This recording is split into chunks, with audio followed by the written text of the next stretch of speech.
Ninguém estabeleceu isso previamente, uma regra para isso. Portanto, é produção também das relações sociais, né? Vamos à ciência.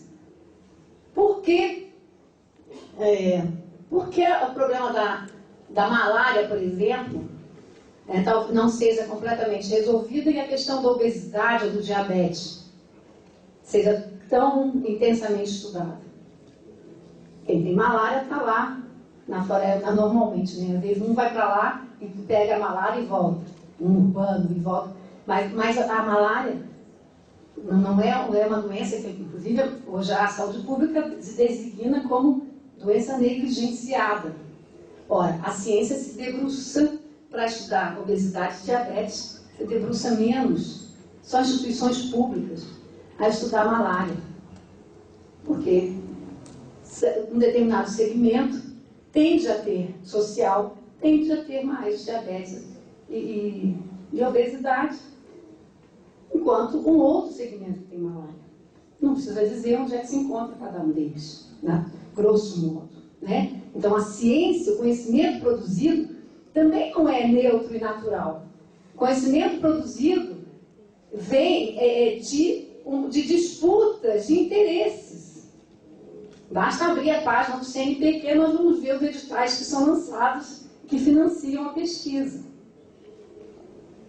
Talvez a EJA não seja uma pesquisa altamente incentivada, com tanto dinheiro, né? Mas as questões dentro da engenharia, por exemplo, você vai ver em editais mais frequentemente. Então, a ciência, o conhecimento que é produzido cientificamente, que vai para a escola, tem a sua história, que vem também de disputas de interesses.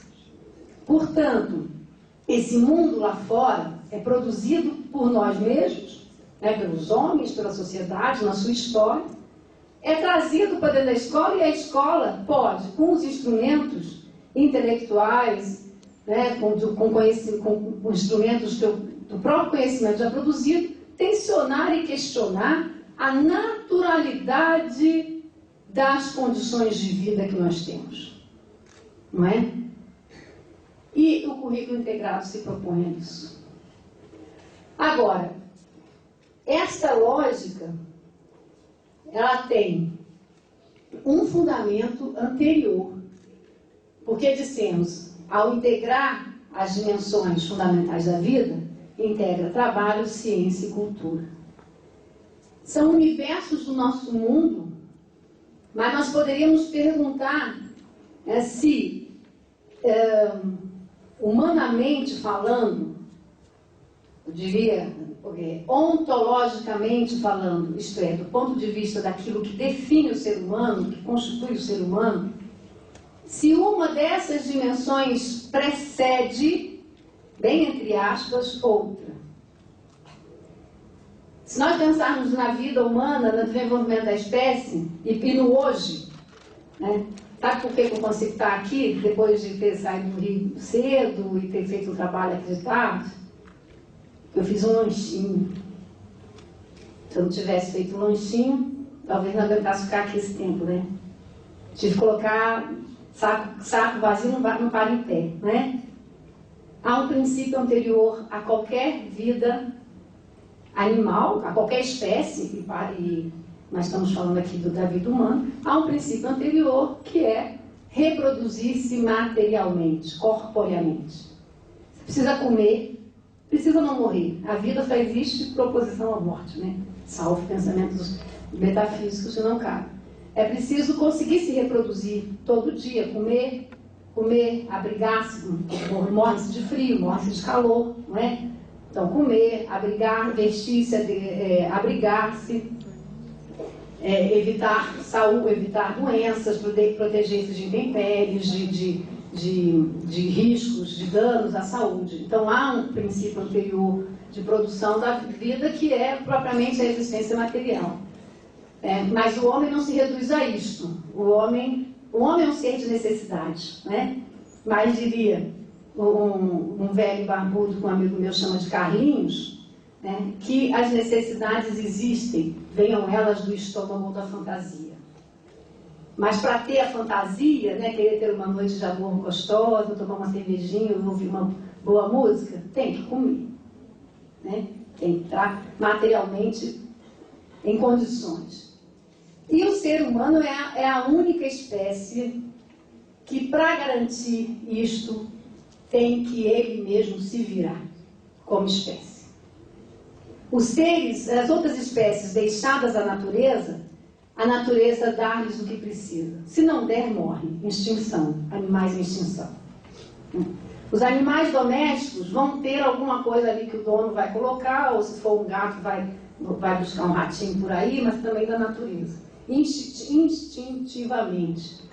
Ou domesticamente, por uma doação de outrem, de um cuidado, os animais têm a sua vida, a sua reprodução material proporcionada por outrem, pela natureza ou de quem o cuida. Não é o caso do ser humano, que precisou comer a maçã, né? Precisou enfrentar a natureza, descobrir o fogo, transformar, cortar uma pele de um animal, juntar gravetos e aquecer, juntar pedras e fazer um abrigo para poder sobreviver. E essa é a essência humana. Numa lógica que é muito rica, que faz com que nós sejamos quem somos hoje. Falar no microfone, vou voltar para casa hoje, dormir na minha cama hoje. Avanço tecnológico maravilhoso. Consegue ampliar minha voz, o avião consegue ampliar minha perna. Por quê? Porque um dia o homem foi capaz de pegar a natureza e transformá-la. Né? Quando faz isso, na relação com a natureza, produz um conhecimento. O homem não foi mais o mesmo depois que descobriu o fogo. Não foi mais o mesmo depois que inventou a roda. Não foi mais o mesmo depois que inventou a máquina a vapor. Não foi mais o mesmo depois que desenvolveu a fibra óptica. A cada necessidade, uma conquista material e um conhecimento produzido. Essa ação humana do ser em relação sobre a natureza, em relação à natureza e em relação aos outros homens, porque também o ser humano é o único ser que só se constitui humanamente na relação com o outro. A gente já sabe, tem histórias de fica isolado, fica junto dos animais, se tornam se equivalem ao animal. Se não convive, não fala. Né? Então é sempre a relação com a natureza e com os outros homens que vai constituindo a humanidade propriamente e que vai produzindo transformações.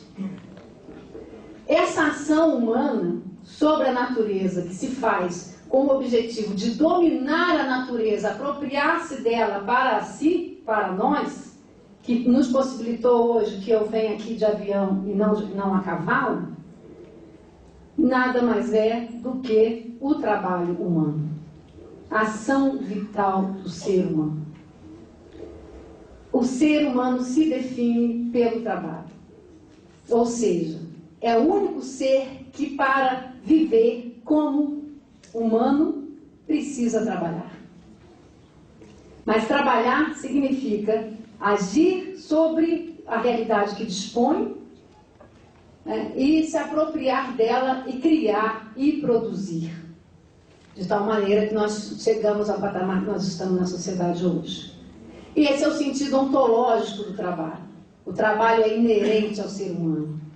O trabalho é a estrutura própria da espécie humana, que na Grécia Antiga já foi sinônimo de sacrifício, e ainda é, sobre relações sociais próprias. Né?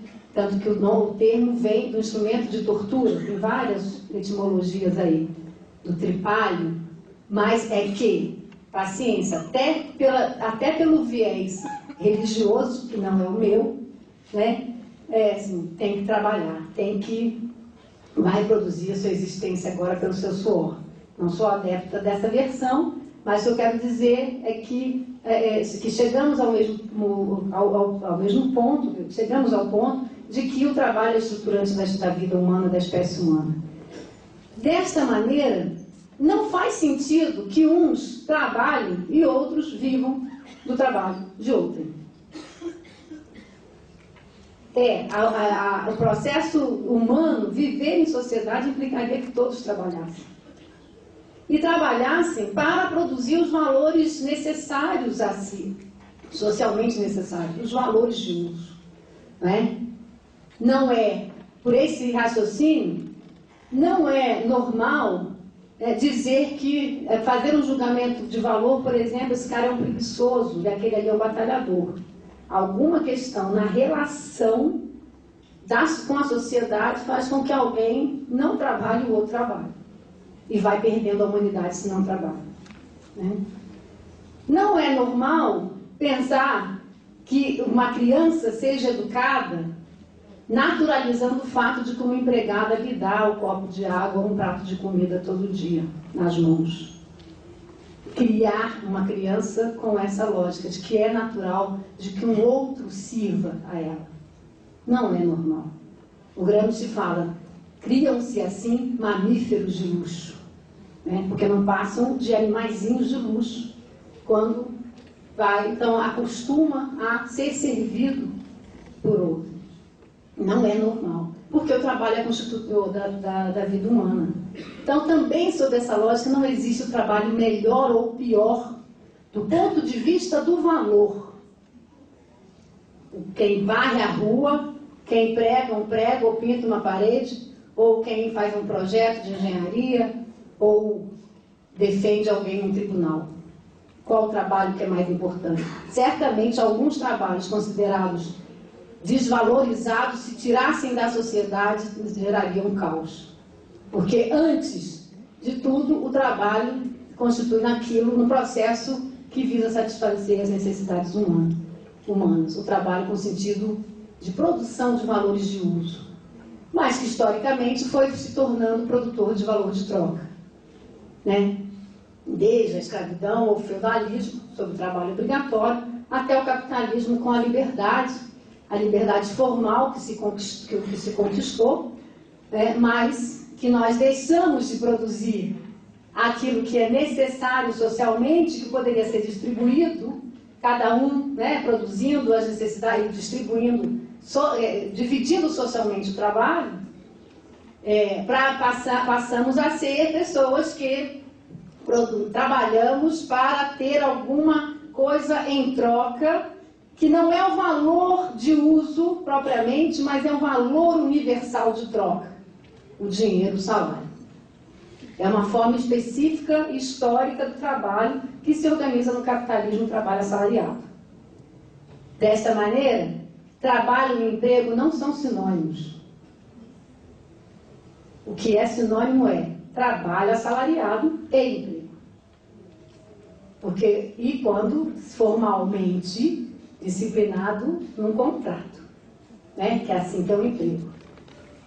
Porque estar em casa, arrumar sua cama, fazer a comida, varrer o chão, cuidar da criança, pintar a parede do seu quarto, ou levantar o muro da casa, fazer o puxadinho na laje, recolher o lixo na rua, e um sem número de coisas, é trabalho. E não vou falar que é trabalho voluntário, não. É trabalho necessário. Mas é trabalho produzido, feito para produzir valor de uso, satisfazer necessidades. É muito comum, eu chego na sala de aula, dou aula para pedagogia, eu pergunto, quem trabalha? Se for à noite, um monte de gente levanta. Se for de dia, 2, 3. Aí eu falo assim, você não trabalha não? Não. Quem arruma a sua cama quando você se levanta de manhã? Eu. E diz seu café, sua mãe leva para você? Não, minha mãe nessa hora já saiu há muito tempo para trabalhar. Ela trabalha e você não trabalha. Não, ela trabalha fora. Mas e você? Você trabalha? Não, eu trabalho em casa. Mas você está me respondendo, você trabalha? Trabalho. Então você trabalha. Agora, você é remunerada pela cama que você faz? A empregada doméstica é. Você é. A empregada doméstica tem uma relação assalariada de trabalho. Você não. Então trabalho. Então não são sinônimos. Agora, a forma histórica como o trabalho vai se constituindo nos modos de produção diversos, mas no nosso caso, especialmente no capitalismo, que se consubstancia propriamente como atividade que gera que se transforma em valor de troca. E é tão claro isso, né, quando a gente passa a pensar, que a gente já não fala mais assim, já não fala, mas enfim, uma outra maneira como a gente fala assim, a força de trabalho. Não é o trabalho humano, não, a força de trabalho empreendida aqui, olha como se tornou um objeto. E aí a gente vende a nossa força de trabalho. Felizmente a gente não vende a si próprio, né? Porque é o trabalho livre. Vendemos a força de trabalho e mantemos a nossa subjetividade, nosso corpo livre. A escravidão no servilismo já foi um tanto diferente, vendia-se a si próprio, né? Porque você era uma relação de reprodução a si próprio por uma imposição de privação, né, de si. Não é o caso do trabalho assalariado. Então, reconhecer esta diferença entre o trabalho no seu sentido ontológico e no seu sentido histórico. Então, trabalho não é sinônimo de emprego, ainda que possa vir a ser sobre determinadas relações sociais de produção, que no nosso caso passou a ser o caso, no sistema que vivemos, o trabalho assalariado, livre, e que hoje, inclusive, está em crise também, e que vai gerando outras discussões a respeito. Trazer o mundo do trabalho para dentro da escola é trazer isso. Implica trazer isso. E eu espero que aqui eu esteja fazendo uma palestra sobre o princípio educativo do trabalho.